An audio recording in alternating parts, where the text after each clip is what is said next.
the folks who are chomping at the bit and ready to snatch a mic, and so I'm gonna let you snatch a mic. If you would, though, allow me to just kind of redirect the question a little bit, because I understand in the county executive offices you have to worry about the long game and the short game.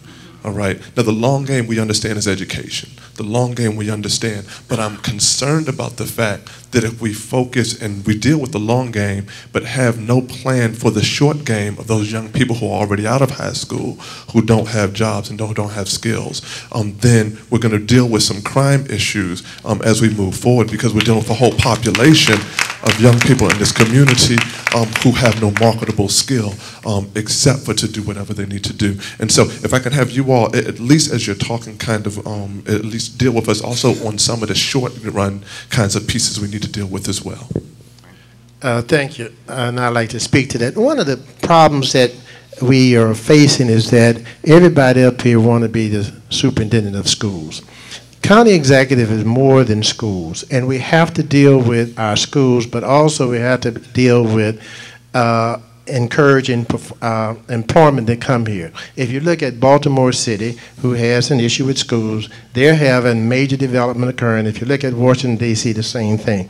So county executive is more than being the superintendent. What we have in the pipeline are major projects. We have to begin to get our young people engaged in the process. We have programs over at Prince George's Community College that I implemented, a Center for Minority Development to help small minority businesses to understand how to do business. We have programs at the college to also have to train our young people to get into the trades. And so what we have to begin to do is to look at how we roll that out. There's a project called Ritchie Station on Ritchie Marlboro interchange that's going to hire over 1,100 individuals to develop that center. We have to make sure that people understand once the center is built, there are going to be an additional 400 jobs for individuals to work in the center. We have an international trade zone where we bring in international businesses, and therefore that also offers opportunities. So as county executive, we have to begin to make sure that we, one, let folks know what's available, but also to ensure that we provide our young folks with the skills. And at Prince George's Community College, we are beginning to do that, and I will continue that as your county executive. Thank you. You don't have to. Y'all had raised your hands. I mean, if you don't want to, that's fine. We can move forward.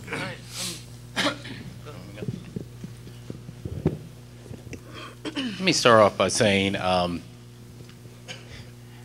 the reason people start off with talking about education is because if you can't do job creation without having a first-rate education system, Prince George's County is not a city. It is not the District of Columbia. It is not Baltimore City. It is not Philadelphia. We are a suburban, urban area. If you look at our surrounding jurisdictions and what caused them to grow commercially, look at Howard County. It started growing because the education system there was good. Look at Arlington County and its growth commercially.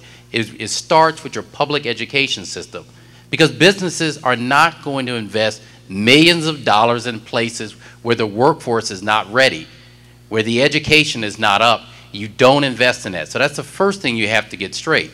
But there are some short-term things that we can do. One is having an aggressive Department of Economic Development where we actually go out and get businesses to come into Prince George's County with incentives, because we have office spaces here, especially in our inner beltway communities. We're right next to the District of Columbia. We take advantage of the fact that we're going to have the base realignment come around here, and Andrews and places like that, where we can actually offer the opportunity for businesses to come here.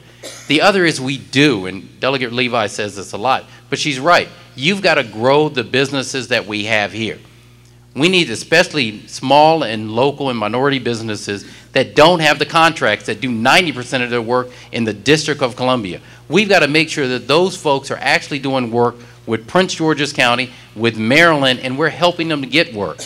Right now there are two programs real quick.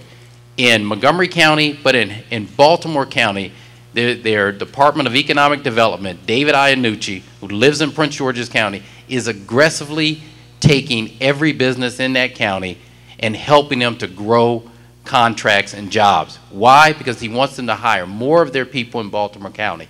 Why can't we do that here in Prince George's County? That will provide the jobs for us. Thank you.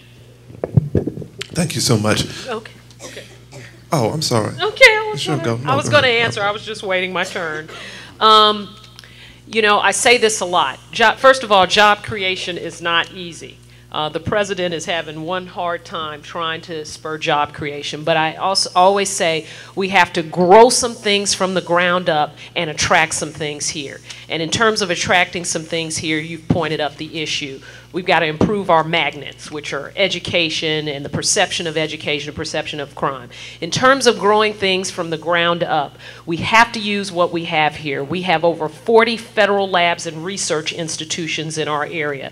The Beltsville Agricultural Research Center, NASA Goddard Space Flight Center, a little known agency called IARPA, which is at the University of Maryland College Park, but which is critical for cybersecurity. Cybersecurity is a sector that is actually growing. It actually grew 7,000 jobs in the last year. So we have to look and seize the opportunity around the research capacity we have here. And this is complicated, but this is what we have to do.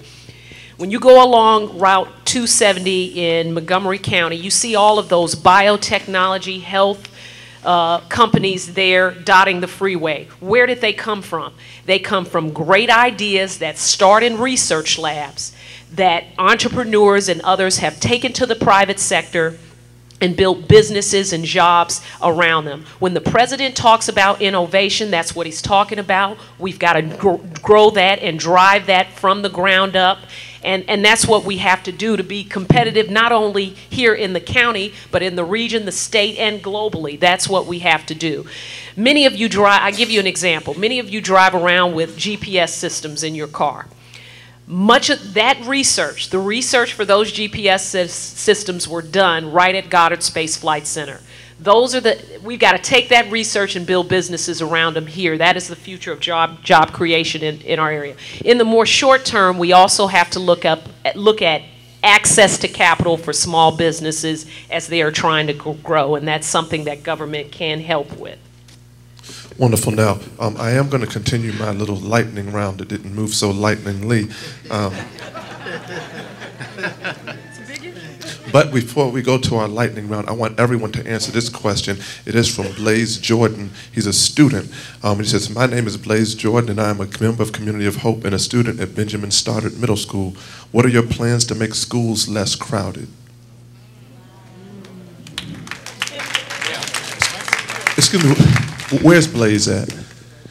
Stand up, man, stand up. I just want you all to see this young man. Amen. Thank you, young man. I need you to run for this, okay? So you're here now so that you can see to shake all of their hands. One of them will be county exec. Make sure to shake Congresswoman Donna Edwards' hand too, all right? She coming for y'all, amen. Amen, so y'all better work hard now. Make a good job for him. A great question. There's a $2.6 billion budget that the county has, and we spend $1.6 billion on the schools.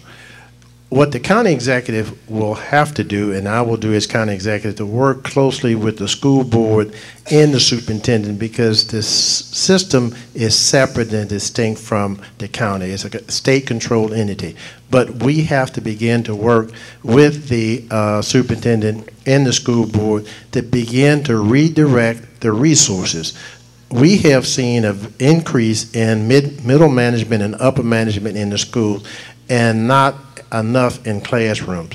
If we begin to fund the classrooms, we begin to reduce the class size. We know for sure that small class sizes allow students to progress and to excel. Large classes create a real problem. So as county executive, I'll be working very closely with the school board and the superintendent to ensure that we begin to put the money where we should get it, where it should be placed. And I will get that authority from the state, because the state has to give us authority to manage the resources that we give the schools. And so that is how we will begin to reduce class.